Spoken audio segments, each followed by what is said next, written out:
بیس پہ ایک ہو جائیے. اگر آپ ایک ہو جائیں گے تو بہت کچھ کر سکتے ہیں. سبحان اللہ. رحمت عالم کمیٹی ہے, اسی طرح دوسری کمیٹیاں ہیں. زیادہ سے زیادہ ممبرس بنیے اور کوشش یہ کیجئے کہ اس ایسی تنظیموں کے ذریعے متحد ہو کے ایسا جلسہ کر کے دکھائے کہ پوری ہندوستان کے لیے ایک تاریخی جلسہ. سبحان اللہ. سنیوں کو اکٹھا کرنے کی کوشش کیجئے, تبھی ان کا منہ آپ بند کر سکیں گے. محترم حضرات, بات الگ جا رہی ہے. میں یہ عرض کر رہا تھا کہ اللہ کے رسول صلی اللہ تعالیٰ علیہ وسلم کے معراج شریف میں ہمیں ایک تو یہ سبق ملا کہ انبیاء کرام اپنی قبروں میں جسموں کے ساتھ حیات ہے. دوسرا سبق یہ ملا کہ وہ جہاں چاہے جا سکتے ہیں. اور سیدنا امام عبد الوہاب شعرانی رضی اللہ تعالیٰ عنہ نے فرمایا کہ واقعہ معراج سے یہ پتہ چلتا ہے کہ اللہ کا نبی ایک ہی وقت میں کئی جگہوں پہ حاضر رہ سکتے ہیں. سبحان اللہ. سیدنا موسیٰ علیہ نبینا علیہ السلام مسجد اقصی میں موجود, اس سے پہلے اپنی قبر شریف میں نماز پڑھتے ہوئے سرکار نے دیکھا, اور آسمان میں بھی موجود. حضرت ادریس علیہ السلام مسجد اقصی میں تھے, آسمان میں بھی موجود. حضرت عیسیٰ علیہ السلام مسجد اقصی میں تھے, آسمان میں بھی موجود. کیا پتہ چلا؟ اللہ کے رسول صلی اللہ تعالیٰ علیہ وسلم براق میں جانے سے پہلے انبیاء کرام مسجد اقصی سے آسمانوں میں پہنچ گئے تھے. سبحان اللہ. انبیاء کرام کی سواری, انبیاء کرام کی رفتار براق سے زیادہ ہے. سرکار براق کے ذریعے گئے تو یہاں یہ دکھانا مقصود کہ انبیاء کرام کی رفتار براق سے بھی زیادہ ہے. سبحان اللہ. اب اور مختصر کرتے ہوئے یہ لوگ کہتے ہیں کہ وصال کے بعد انبیاء کرام تمہاری آواز نہیں سنتے, تمہاری مدد نہیں کرتے. صحیح مسلم شریف کی حدیث, جب نبی کریم صلی اللہ علیہ وسلم آسمانوں کی طرف تشریف لے گئے تو اللہ کے نبی سیدنا آدم علیہ السلام, اللہ کے نبی سیدنا یحییٰ علیہ السلام, اللہ کے نبی سیدنا ابراہیم علیہ السلام, مسلم شریف کی حدیث, فرحب ودعا لی. ان انبیاء کرام نے سرکار صلی اللہ علیہ وسلم فرماتے ہیں کہ مجھے ویلکم کیا اور میرے لیے دعائیں بھی کی. لفظ ویلکم, مجھے ویلکم کیا اور ودعا لی, میرے لیے دعائیں بھی کی. تم کہتے ہو کہ نبی سنتے نہیں, تم کہتے کہ نبی تمہاری مدد نہیں کر سکتے. وصال کے بعد انبیاء کرام دعائیں دیتے ہیں, مسلم شریف کی حدیث سے ثابت ہے. سبحان اللہ. اور اسی طرح اللہ کے رسول صلی اللہ تعالیٰ علیہ وسلم کی رفتار, اس پر بھی لوگ بہت اعتراض کرتے ہیں. ایسے اعتراض کرتے ہیں یہ کیسے ممکن ہے کہ نبی کریم صلی اللہ تعالیٰ علیہ وسلم ایک ہی آن میں مسجد حرام سے مسجد اقصی تک پہنچے, مسجد اقصی سے آسمانوں کی سیر کی, اور آسمان سے اوپر سدرہ تک پہنچے, اور سدرہ سے آگے عرش تک پہنچے, اور اس کے بعد لامکان تک. How is it possible? کیا یہ بات ذہن میں آتی ہے کہ تھوڑی دیر میں جانا اور واپس آ جانا, اتنا لمبا سفر جا کے آنا, کتنا لمبا سفر؟ مسجد حرام سے مسجد اقصی 1 مہینے کا سفر, پھر آسمان کی طرف سفر, زمین سے آسمان, ڈسٹنس آف 500 ایئرس, 500 سال کی جرنی ہے. اور پہلے آسمان کی جو گہرائی ہے وہ بھی 500 سال. تو ایک آسمان کو طے کرنے کے لیے 1000 سال چاہیے. دوسرے آسمان کے لیے, پہلے آسمان سے دوسرے آسمان تک 500 سال کا سفر, دوسرے آسمان کی گہرائی بھی 500 سال. تو 2 آسمان کو طے کرنے کے لیے 2000 سال, 7 آسمان کو طے کرنے کے لیے 7000 ایئرس کی ضرورت ہے. اور آسمان سے اوپر کتنا دور سدرۃ المنتہا ہے اللہ بہتر جانے, اللہ کے رسول بہتر جانے. اس سے آگے عرش معلیٰ کتنا دور ہے اللہ اور رسول بہتر جانے. محترم حضرات, سمجھ میں یہ بات آتی نہیں کہ یہ کیسے ہو سکتا ہے. حضور اتنی دور گئے بھی, ہزاروں میل کا فاصلہ, اور فوری آ بھی گئے کہ زنجیر بھی ہلتی رہی, بستر بھی گرم رہا. سبحان اللہ. سبحان اللہ. یہ کیسے ممکن ہے؟ یہ اعتراض کرتے ہیں ہمیں کنفیوز کرنے کے لیے. تو ابھی آپ کو یہ جواب دینا ہے, تمہارے ذہن میں یہ بات نہیں آتی نا کہ یہ کیسے ممکن ہے؟ تو جواب سنو, اسی کا نام معجزہ ہے. جو بات عقل میں نہ آئے اسی کو معجزہ کہتے ہیں, اسی کو میریکل کہتے ہیں. معجزے کی تعریف ہی یہی ہے کہ جو بات عقل میں نہ آئے. اللہ اکبر. محترم حضرات, حقیقت یہ ہے کہ اللہ کے رسول صلی اللہ علیہ وسلم بحیثیت نور ان کی رفتار زیادہ ہے, اور جسم کے ساتھ زمین سے آسمان تک سیر کیے, اور آسمانوں سے سدرۃ المنتہا تک, پھر عرش معلیٰ تک, اور اپنے جسم کے ساتھ عرش سے بھی اوپر وہ جگہ جس کو مکان نہیں کہتے، لا مکان. تبھی تو اعلیٰ حضرت نے فرمایا وہی لا مکان کے مکی ہوئے، سر عرش تخت نشی ہوئے، یہ نبی ہے جن کے ہے یہ مکان، وہ خدا ہے جس کا مکان نہیں. اب اس پر جب اعتراض آتے ہیں یہ کیسے ممکن ہے، تو ہمارا جواب سیدنا جبریل امین علیہ السلام جو نوری مخلوق ہے، تفسیر میں آتا ہے تقریباً 23,000 مرتبہ سیدنا جبریل علیہ السلام حضور اکرم صلی اللہ علیہ وسلم کی بارگاہ میں تشریف لائے. ہمارے نبی کی دنیاوی زندگی 63 ایئرس، اس کو آپ اسلامک کیلنڈر 355 ڈیز سے ملٹیپلائی کریں گے تقریباً 22,000 دن ہوتے ہیں. جبریل امین علیہ السلام 23,000 مرتبہ قریب تشریف لائے. کیا مطلب؟ ایوریج پر ڈے 1 وزٹ جبریل امین سدرۃ المنتہا سے زمین پہ آتے تھے.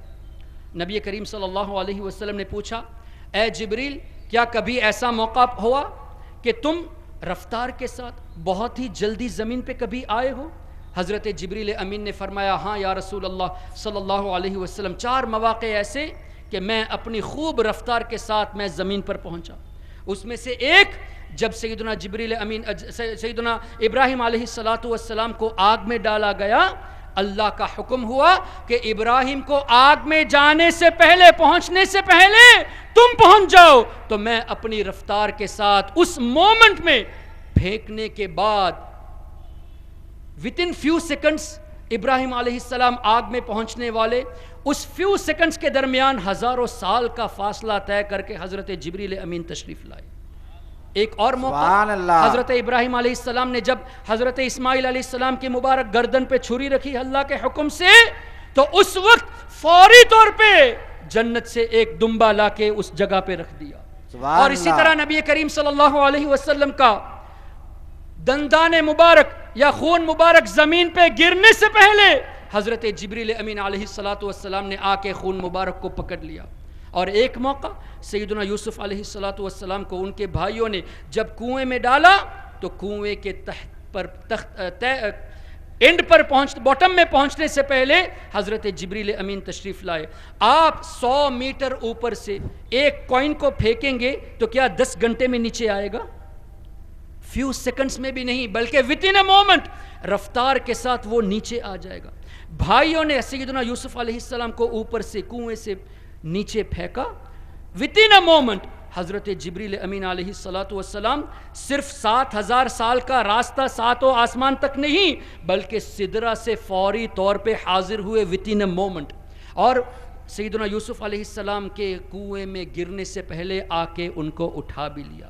اب میں آپ سے پوچھنا چاہتا ہوں، نبی کریم صلی اللہ علیہ وسلم نے فرمایا کہ اللہ نے سب سے پہلے اپنے نور سے میرے نور کو پیدا فرمایا. اس حدیث کو، حدیث جابر کو، یہ وہابی کہتا ہے موضوع ہے، جبکہ ان کے امام نے یہ کہا کہ کچھ محدثین نے اس حدیث کو صحیح بھی کہا ہے. ابن تیمیہ نے اپنی کتاب مجموعہ الفتاوی میں لکھا کہ اس حدیث کو صحیح بھی کیا گیا ہے، لیکن کچھ لوگ اس پہ کلام کرتے ہیں. وہابی صرف اس بات کو لے کے حدیث کو موضوع کہتا ہے. تو حدیث جابر کو موضوع کہتے ہیں، لیکن اس معنی کی کئی اور حدیثیں ہیں. ترمذی شریف میں نبی کریم صلی اللہ علیہ وسلم سے جب پوچھا گیا آپ کو نبوت کب ملی، حضور صلی اللہ علیہ وسلم نے فرمایا میں اس وقت بھی نبی تھا جب آدم علیہ السلام جسم اور روح کے درمیان تھے، بین الروح والجسد. ایک اور حدیث پاک کنت نبیا وآدم بین الماء والطین، میں اس وقت بھی نبی تھا جب حضرت آدم علیہ السلام مٹی اور پانی کے درمیان میں تھے. یہ حدیثیں موجود ہے، اس معنی کر کئی حدیثیں موجود ہیں. تو معنی کے حساب سے یہ صحیح ہے، اور ہمارا عقیدہ ہے کہ اللہ تعالیٰ نے سب سے پہلے اپنے حبیب صلی اللہ علیہ وسلم کے نور کو پیدا فرمایا. اب اس پہ بھی اعتراض آ سکتا ہے کہ یہ حدیث بھی ضعیف ہے، قرآن کو کوئی ضعیف نہیں کہہ سکتا. اللہ تبارک و تعالیٰ نے قرآن کریم میں ارشاد فرمایا وَإِذْ قَالَ رَبُّكَ لِلْمَلَائِكَةِ، اے محبوب صلی اللہ علیہ وسلم یاد کرو جب آپ کے رب نے فرشتوں سے کہا کہ آدم کو سجدہ کیا جائے. حضرت آدم علیہ السلام کی پیدائش ہو چکی تھی، فرشتوں کو حکم ہوا کہ سجدہ کیا جائے. حضرت آدم علیہ السلام ابھی دنیا میں تشریف نہیں لائے، مطلب انسان ابھی پیدا دنیا میں نہیں ہوئے. اس سے پہلے اللہ نے فرشتوں کو حکم دیا کہ آدم علیہ السلام کو سجدہ کرو، اور یہ فرمایا وَإِذْ، اے محبوب یاد کرو۔ تو یاد کرنے کے لیے حضور کا موجود رہنا ضروری تھا، حضور کا موجود رہنا ضروری تھا۔ تو بحیثیت ہیومن بینگ کے تو نہیں تھے، بحیثیت نور موجود تھے۔ اور صرف سنی علماء نے اس کا ترجمہ یوں نہیں کیا، وہابیوں نے بھی اس کا ترجمہ ایسے ہی کیا کہ یاد کرو۔ انگلش تراجم دیکھ لیجئے، ریکال او پروفٹ، ریممبر او پروفٹ، تو ان کے تراجم سے بھی یہ پتا چلا، وہ بھی یہ کہنا چاہتے ہیں کہ اللہ نے فرمایا اے محبوب یاد کرو، مطلب حضور صلی اللہ علیہ وسلم موجود تھے۔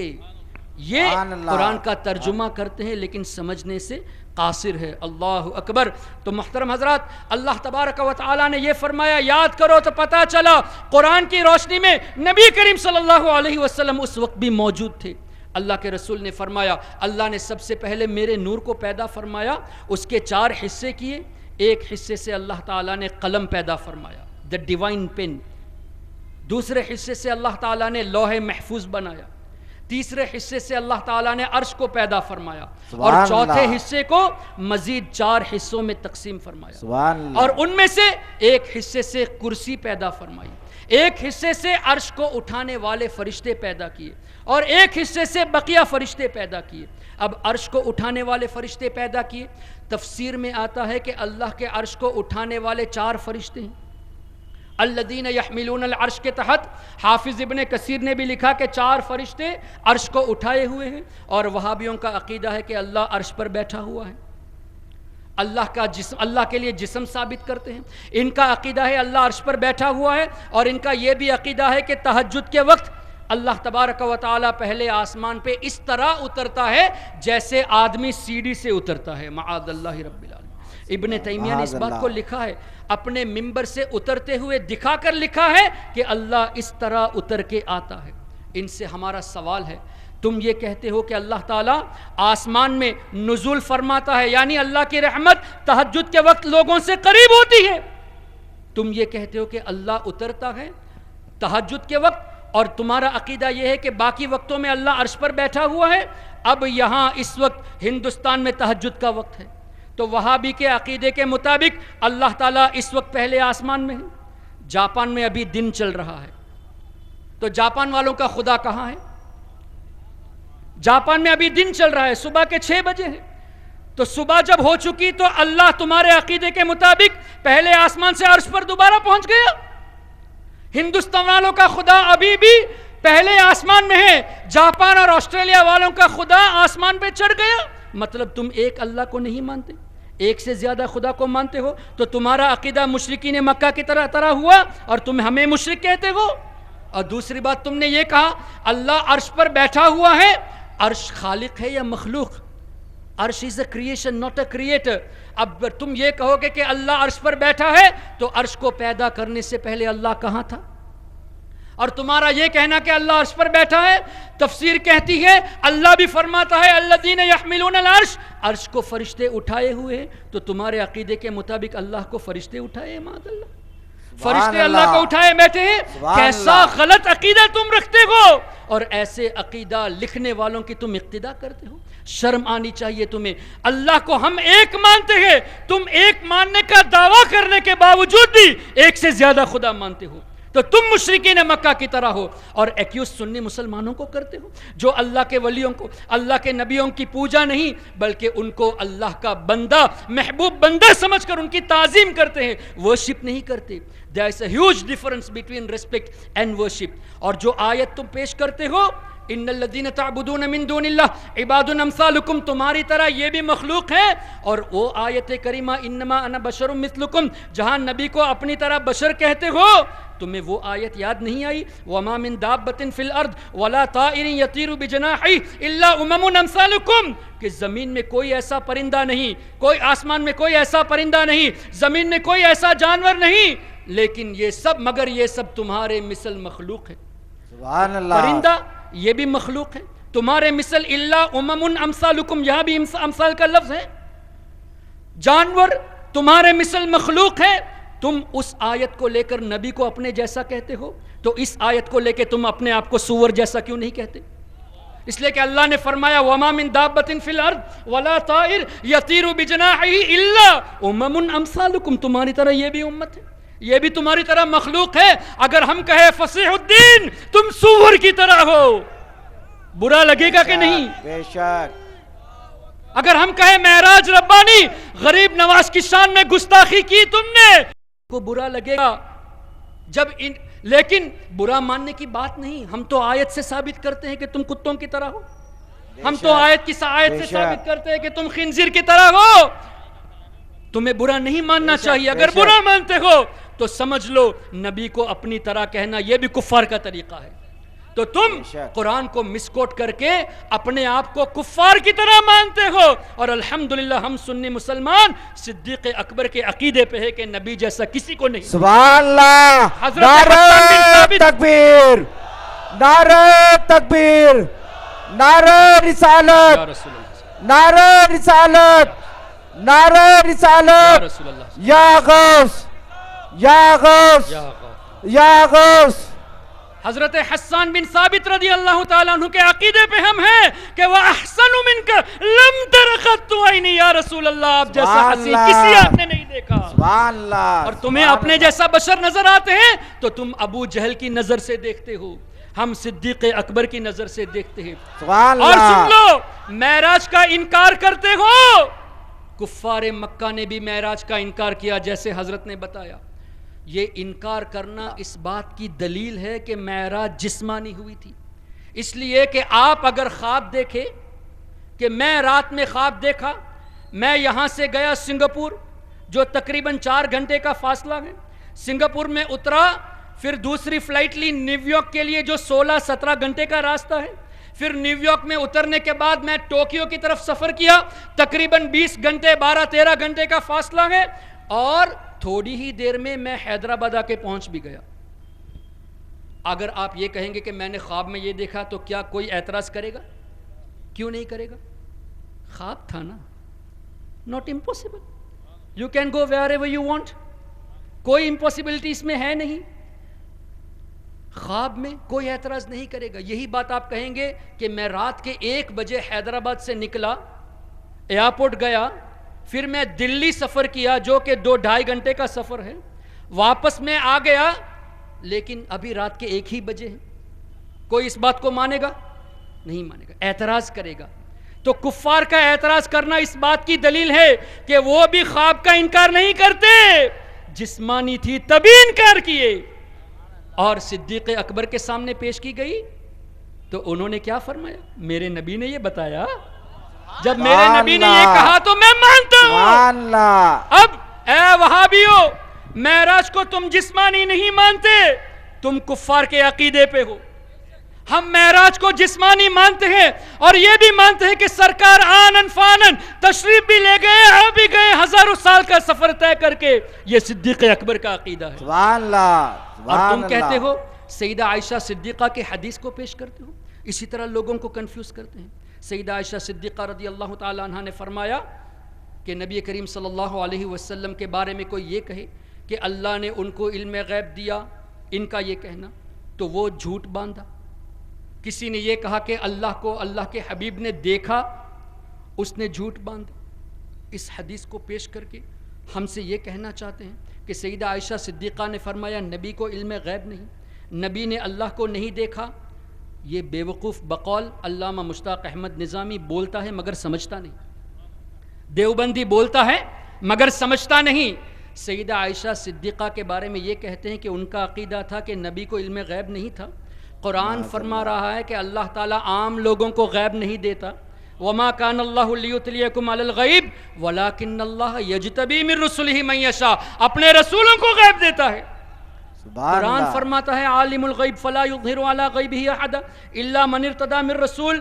اللہ عالم الغیب ہے، اللہ اپنے غیب پر کسی کو اطلاع نہیں دیتا مگر اپنے رسولوں کو دیتا ہے. تو تم کیا کہنا چاہتے ہو؟ سیدہ عائشہ صدیقہ قرآن کی اس آیت کو نہیں مانتی؟ تم اگر یہ کہتے ہو کہ کسی نے یہ کہا کہ اللہ کے نبی غیب جانتے ہیں تو اس نے جھوٹ باندھا، تو تمہارا یہ کہنا ہے کہ سیدہ عائشہ قرآن پہ عمل نہیں کرتی. قرآن کی آیت پہ ان کا ایمان نہیں ہے؟ معاذ اللہ رب العالمین، یہ کیسے ممکن ہے؟ ام المؤمنین جنہوں نے سرکار سے یہ سوال کیا کہ یا رسول اللہ کیا کسی آپ کے امتی کی اتنی نیکیاں ہیں جتنے آسمان میں تارے ہیں؟ یہ سوال ہی غیب کی دلیل ہے، سبحان اللہ، یہ سوال ہی غیب کی دلیل ہے۔ اللہ اکبر۔ سیدہ عائشہ صدیقہ کا یقیناً عقیدہ یہ تھا کہ حضور کو علم غیب دیا گیا، نہیں تو وہ قرآن کے منکر ہوتی، اور اگر قرآن کے منکر ہوتی تو معاذ اللہ ایمان نہیں ہوتا، ایمان نہیں تو ام المؤمنین کیسے کہا جاتا؟ ان کو ام المؤمنین بھی کہتے ہو، نبی کی زوجہ محترمہ بھی کہتے ہو، اور یہ بھی کہتے ہو کہ وہ قرآن کا انکار کرتی ہیں۔ سنی علماء کے پاس آؤ، اس کا جواب ملے گا۔ سبحان اللہ۔ سیدہ عائشہ صدیقہ نے ضرور یہ کہا، جس نے یہ کہا کہ نبی کو علم غیب ہے اس نے جھوٹ بولا، ضرور یہ کہا، لیکن ان کا کہنا یہ تھا کہ ذاتی طور سے کوئی اللہ کے سوا غیب مانے تو وہ جھوٹا ہے، اور ہمارا بھی عقیدہ یہی ہے، اللہ ذاتی طور سے غیب جانتا ہے، اور اللہ کے رسول، اللہ کے نیک بندے اللہ کی عطا سے جانتے ہیں۔ اب اس آیت کے تحت یہ عقیدہ رکھو گے کہ سیدہ عائشہ نے یہ فرمایا کہ اللہ کی عطا سے تو غیب جانتے ہیں، ذاتی طور سے کوئی بھی غیب نہیں جانتا، ایسا کہنا غلط ہے، تو ہمارا سیدہ عائشہ صدیقہ پہ حدیث ان کے کہنے پر ہمارا عمل ہو گیا صحیح۔